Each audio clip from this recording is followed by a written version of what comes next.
Gas ಬಿಕ್ಕಟ್ಟಿನ ನಡುವೆ ಸುಲಿಗೆಕೋರರ ಹಾವಳಿ ಹೆಚ್ಚಳ. ಗ್ಯಾಸ್ ಮಾತ್ರವಲ್ಲ, ಆಟೋ ಕ್ಯಾಬ್ ದರಗಳು ಗಗನಕ್ಕೇರಿಕೆ. ಮಿಡಲ್ ಈಸ್ಟ್ನಲ್ಲಿ ನಡೆಯುತ್ತಿರುವ ಯುದ್ಧದಿಂದ ಭಾರತದಲ್ಲಿರುವ ಜನಸಾಮಾನ್ಯರು ಬೆಲೆ ಏರಿಕೆ ಬಿಸಿ ಅನುಭವಿಸುತ್ತಿರುವ ಪರಿಸ್ಥಿತಿ ನಿರ್ಮಾಣವಾಗಿದೆ. ಮಧ್ಯಪ್ರಾಚ್ಯದಲ್ಲಿ ಹೊತ್ತಿ ಉರಿಯುತ್ತಿರುವ ಯುದ್ಧದ ಜ್ವಾಲೆಯ ಬಿಸಿ ಭಾರತಕ್ಕೂ ತಟ್ಟಿದೆ.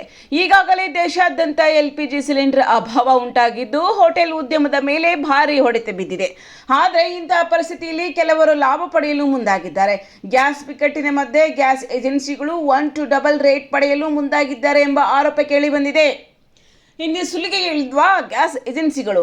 ಸದ್ಯ ಬೆಂಗಳೂರು ಸೇರಿದಂತೆ ರಾಜ್ಯಾದ್ಯಂತ ಕಮರ್ಷಿಯಲ್ ಗ್ಯಾಸ್ ಬಿಕ್ಕಟ್ಟು ಎದುರಾಗಿದೆ. LPG ಸಿಲಿಂಡರ್ ಕೊರತೆಯ ಪರಿಣಾಮ ಹೋಟೆಲ್ ಉದ್ಯಮಕ್ಕೆ ತಟ್ಟಿದೆ. ಈ ಬೆನ್ನಲ್ಲೇ ಗ್ಯಾಸ್ ಏಜೆನ್ಸಿಗಳು ಪರಿಸ್ಥಿತಿಯ ಲಾಭ ಪಡೆದುಕೊಳ್ಳಲು ಸುಲಿಗೆಗೆ ಇಳಿದಿರುವ ಆರೋಪ ಕೂಡ ಕೇಳಿಬಂದಿದೆ. ಇನ್ನು ಹೋಟೆಲ್ಗಳಲ್ಲಿ ಗ್ಯಾಸ್ ಸಿಲಿಂಡರ್ ಕೊರತೆ ಉಂಟಾಗಿದ್ದು ಇದನ್ನೇ ಬಂಡವಾಳ ಮಾಡಿಕೊಳ್ಳಲು ಮುಂದಾದ ಕೆಲ ಗ್ಯಾಸ್ ಏಜೆನ್ಸಿಗಳು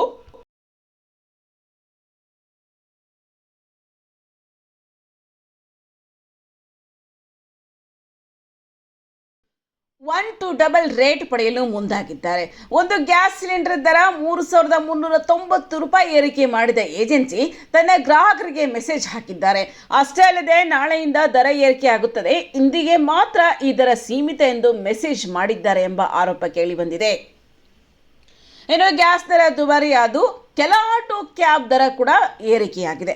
ಇನ್ನು LPG ಗ್ಯಾಸ್ ದರ ದುಬಾರಿ ಹಿನ್ನೆಲೆ ಕೆಲ ಆಟೋ ಮತ್ತು ಕ್ಯಾಬ್ ಚಾಲಕರು ದರ ಏರಿಕೆ ಮಾಡಿದ್ದಾರೆ. ಬೆಂಗಳೂರಿನಲ್ಲಿ ಹಲವೆಡೆ ಆಟೋ ಚಾಲಕರಿಂದ ಮತ್ತು ಕ್ಯಾಬ್ ಚಾಲಕರಿಂದ ಹೆಚ್ಚುವರಿ ಹಣ ವಸೂಲಿ ಮಾಡುತ್ತಿರುವ ಮಾಹಿತಿ ಲಭ್ಯವಾಗಿದ್ದು, ಹೀಗಾಗಿ ಚಾಲಕರು ಸುಮಾರು 20 ರಿಂದ 30 ರೂಪಾಯಿ ಹೆಚ್ಚುವರಿ ಹಣವನ್ನು ಸುಲಿಗೆ ಮಾಡ್ತಾ ಇದ್ದಾರೆ. ಹೀಗಾಗಿ ಸರ್ಕಾರ ದರ ಏರಿಕೆಯಿಂದ ಬಚಾವ್ ಮಾಡಬೇಕಾಗಿ ವಿನಂತಿ ಮಾಡಲಾಗ್ತಾ ಇದೆ. ಇನ್ನು ಈ ಬಗ್ಗೆ ಆಟೋ ಮತ್ತು ಕ್ಯಾಬ್ ಚಾಲಕರು ಕೂಡ ಅಸಮಾಧಾನ ವ್ಯಕ್ತಪಡಿಸಿದ್ದಾರೆ.